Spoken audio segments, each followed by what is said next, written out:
I want to talk to you today about some strategies that will take you from being just an average performer to being a rock star performer as a real estate agent. Now, I want to talk to you about scripts because the reality is I don't really like scripts very much, and I know most real estate agents that I talk to don't like real estate scripts that much, and you may be one of those. In fact, you probably are one that's just like, have you ever had a script and you got the script and you looked at it and you read it and you're going like, that's not me, there's no way I'm going to use that kind of script. Well, here's what I teach and what I really, really strongly believe. I believe that a script by itself is cold, it's mechanical, it's lifeless, it's not any good by itself. But the reality is that it's almost like a piece of music.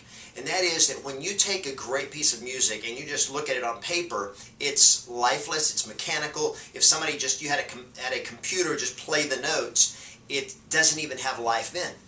But you take a great piece of music and you put it in the hands of a skilled performer, and it's like absolute magic. So what I teach is, I like to think of it not so much as teaching scripts and dialogues and so forth. I like to think of it as I teach conversational choreography. Have you ever seen a great dancer? Somebody who's really, really a master at the dancer. If you've watched Dancing with the Stars, here's what I know about Dancing with the Stars. They didn't just go out there on stage and wing it. They didn't just make it up. They follow a very carefully choreographed performance. It's a dance, but it's choreographed from the beginning to the end. What do? They actually practice a predefined set or sequence of moves and steps and twists and turns and lifts and jumps and all of that. And the first day they did it, when they first had their choreographer sit down and say, okay, here's what we're going to do, and start showing them, they probably didn't get it the first time around. So what they do is they work at it, they practice it, they rehearse it, they study it, they perform it over and over and over again until they're ready to go on stage and actually perform before the audience. And when they do, and they do it well, it looks so graceful, it looks so powerful, and it looks so natural. And that's what I think real estate agents can develop when it comes to conversational choreography. Having conversations with buyers, with sellers, with clients, even with other agents, is learning how to communicate in a way that is powerful, that is planned so that you make sure you're communicating the right stuff and you're getting the right information and sharing the right information, but you've got to do it in a way that gets you the results. And so what I want to share with you today are 9 strategies for becoming a master conversational choreographer, a master at dancing with words and learning how to communicate. How do I take a script and learn how to perform it in a way that gets amazing results? And that's what I want to talk to you. And I've actually got 9 strategies I want to share with you here. On the wall behind me it's kind of like, it looks like a tic-tac-toe board. I didn't plan it that way, it's just the way it looks. But I want to share with you 9 strategies that will help you become a master at communicating better, and especially when it comes to using a script and dialogue, is using a planned conversation in a way that will help you get further with clients. Let's just put it this way, that will help you get more yeses than nos. So there are 9 strategies that really separate the average agent from the rock star performer. And here's what they are. So the first one is stand up. Now, whenever you're talking to buyers and sellers, when you're talking to people, whether it's at the door or on the phone, here's the reality. Have you noticed that when you're standing up, you have more energy? You just always do. If I sit down and I can just lean, even just leaning against the wall, I'm still standing up, but I'm not up. And it's very, very difficult for me to have the same level of energy as when I'm standing. Because when I'm standing, there's just your body. It's got more muscles are engaged, there's more movement, and motion creates emotion. It creates feelings. And when you're standing up, you can actually hear the difference, even on the phone, between somebody who is standing up and somebody who's sitting down. The way you breathe is different, the way you move is different, and all of that goes through the phone. So number one, if you want to be powerful, always be standing. Now the one exception to that is obviously when you're on a listing presentation or maybe in a buyer consultation, you're writing an offer or whatever, probably a little better to sit down. I know there's some that tell you even stand up on listing presentations, but it's just a little awkward to me. And so you're wanting to connect. It's a little easier to connect when you're on their level. And if you're strong and powerful, it's not like you need some power position over them to be standing while they're sitting cowering in front of you. It doesn't work that way. But standing gives you energy, and energy is powerful. So the second strategy is smiling. If you want to get great results, smile and learn to smile big. Now, smiling, it's a habit. But here's the thing. When you create the habit, you create a different result in the way other people respond to you because, hey, it's just more fun, it's more enjoyable, it's more pleasant to be in front of somebody or talking to somebody who seems like they're actually happy to be talking to you, who actually seems like they're happy to see you. And smiling creates a powerful connection. There's nothing that says more about I like you than just the power of a smile. And again, not just when you're face to face, but even on the phone, you can tell when somebody is smiling when they're talking. In fact, if you were to turn away right now, you could tell when I'm smiling when I'm talking or when I'm very somber and I'm not smiling at all.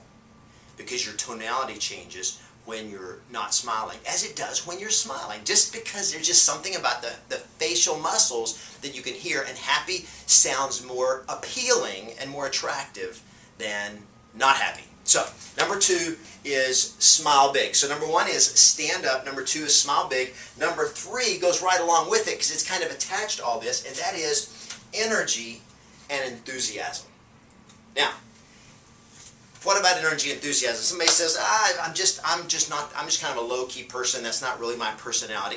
And I understand that. But here's the reality.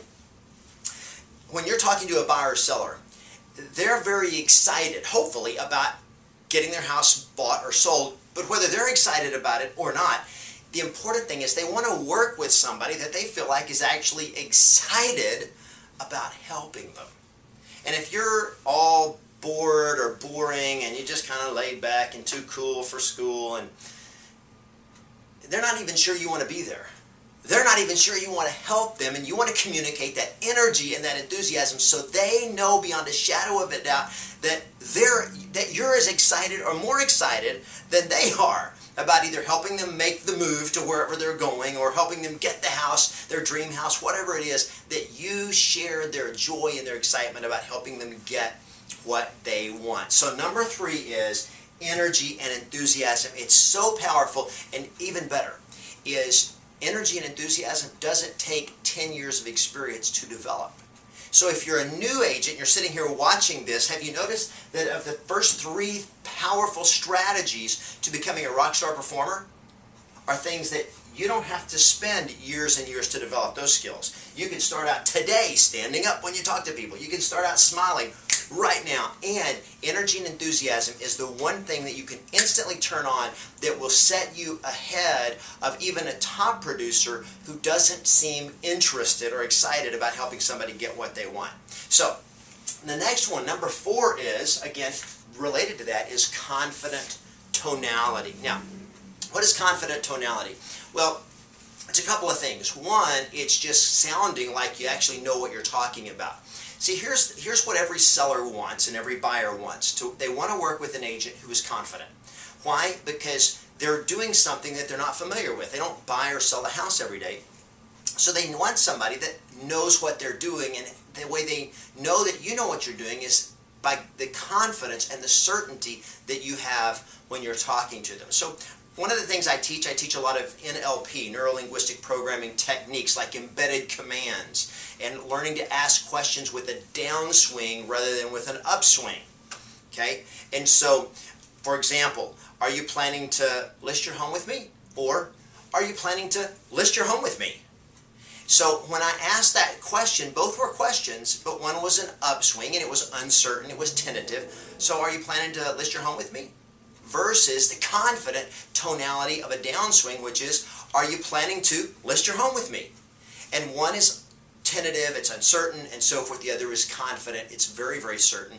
And what they're looking for subconsciously is a buyer or a seller wants to work with an agent who has a sense of certainty and confidence. And one of the things that I will teach you on and help you get better at is developing that sense of certainty and confidence when you communicate with buyers and sellers so they have confidence in you. Because you know what the real truth of the matter is? When sellers, for example, ask about, okay, what are you going to do to market my house, and how long you've been selling houses, and how many houses have you sold in my neighborhood, and all of those questions that a lot of you hear from sellers, what they're really saying is, convince me that I can be confident in you as an agent.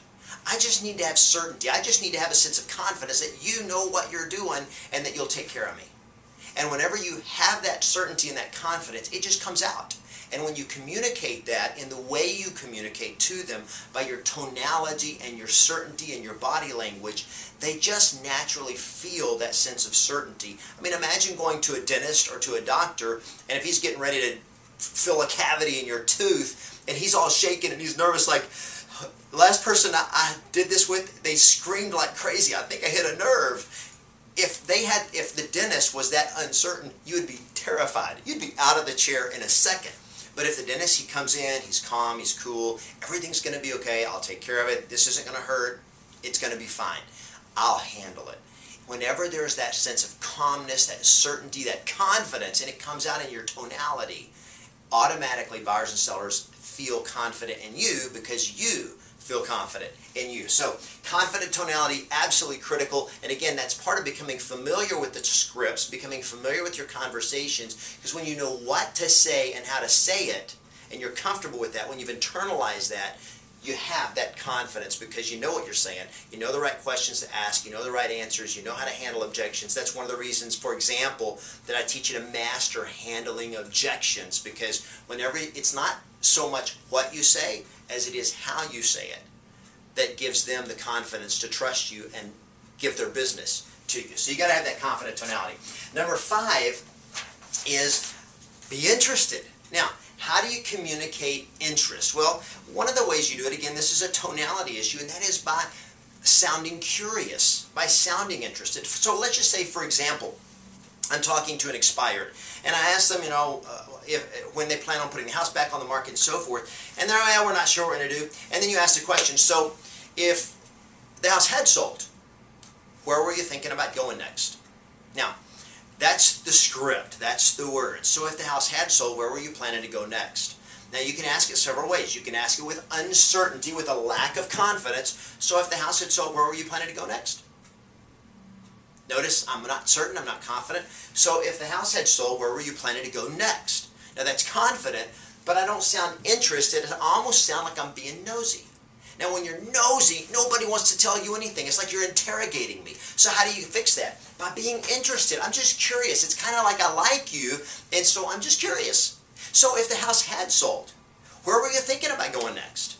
Or if you're door knocking, you're talking to people that don't know you, there's a way you can ask, so when do you plan on moving? Now that's intrusive, that's nosy, it's none of your business. Okay? Well, we've got a lot of houses selling, I got a lot of buyers out there, and we need more houses to sell, so I was just wondering when you planned on moving. Now it just sounds curious, it sounds like I'm interested in them. Or when you say, so if the house had sold, where are you going next? And they say, well, I'm moving to San Diego. Oh, you're moving to San Diego, that's exciting. Now how did I sound? I sounded like I was interested in them, as opposed to them saying, we're moving to San Diego. Oh, you're moving to San Diego. That's exciting. Hear the difference? One, I'm interested, and the other, I'm not. And when you're not interested, when you don't act curious, act excited about what they're excited about, then when you ask another question, so how soon did you need to be there? It's very different than saying, San Diego, that's exciting, so how soon do you want to be there? And I'm sounding interested and curious, are they going to be more likely to respond to me in a positive way? When I'm interested, absolutely. Why? Because they feel that I actually care about them and their situation. And through this whole thing, one of the most important things that you can have is an actual interest in their best interest. That you're actually interested in what they're interested in. So number 6 then is be conversational. Now, how do you be conversational? Well, being conversational simply means acting like I'm actually talking to you and having a conversation with you. Whereas if I'm using a script, and I encourage you to use a planned, choreographed conversation, which is typically known as a script, it's a set of words that you're saying. But you don't want to sound like you're reading a script. Okay? So when do you plan on moving? And I sound mechanical. I sound like I'm reading something. Okay? I'm going to share with you 9 strategies that will take you from an average agent to a rock star performer. Now, it just sounded like I was reading something, and I was. I was actually just reading something. Whereas there's a total difference whenever you sound like you're actually having a conversation.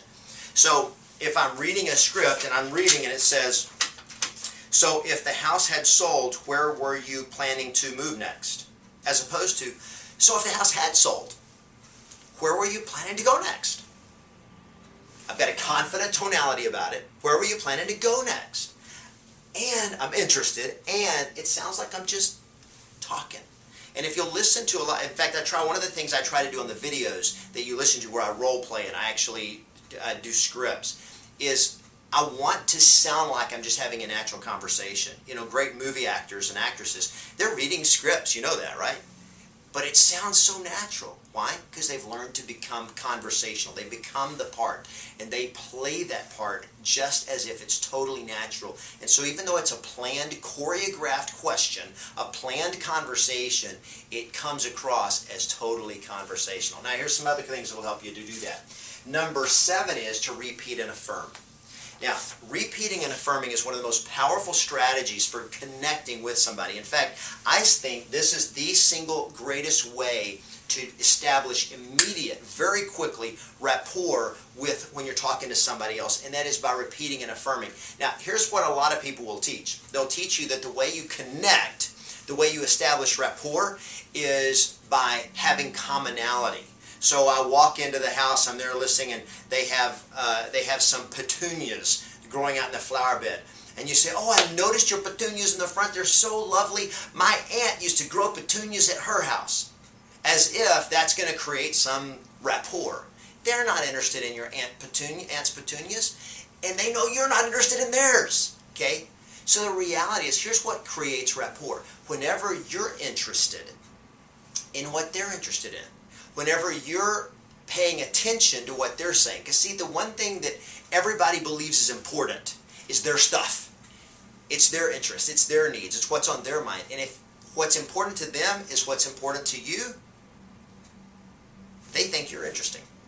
You connect with them. So whenever you say, so when the house sells, where are you going next? We're moving to San Diego. Oh, you're moving to San Diego. That's exciting. Good for you guys. Now, what did I do? I sounded interested. But in repeating and affirming it is how I establish that I am interested. Okay, so when they say, so where are you moving? We're moving to San Diego. How soon do you have to be there? See, by repeating and affirming, oh, you're moving to San Diego. That's exciting. Now, what I just did was, number 1, it told them something very important. It told them I was listening to them. It did second thing very important. It actually forces me to listen to them. It actually will cause you to have to listen, because when you repeat and affirm them, you've got to do that. You've got to actually listen. And the third thing is, because the very act of repeating it puts it into your brain better, so you'll remember the things that are important to them, and it communicates to them that what is important to them is very important to you. Guys, it is one of the single fastest and most powerful ways to connect with somebody is by repeating and affirming what they're saying, and it also gives you feedback to make sure you're actually understanding what they're saying. So repeat and affirm. Number 8 is mirroring and matching. Now, this is kind of a neuro-linguistic programming technique that a lot of you may have already studied and so forth. But mirroring and matching simply is based on this premise. We like people who are like us. So if you're like somebody else, there tends to be a stronger connection when they're like you. So by mirroring and matching, what it simply means is I am mirroring them in terms of their body language, in terms of their posture, in terms of their tonality, their rate of speech, how fast or slow they talk. Are they real high energy, or are they very laid back? Are they loud, or are they quiet when they talk? And I'm mirroring and matching that. Are they leaning forward and intense, or are they sitting back and just kind of cool? Now, here's the key thing, is you can mirror and match them and still maintain energy and enthusiasm.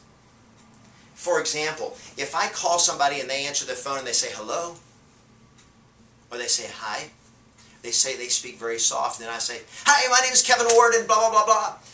I'm going to blow them away. So does that mean if they answer and they say hello, that I have to then be very lifeless and dull and boring? No.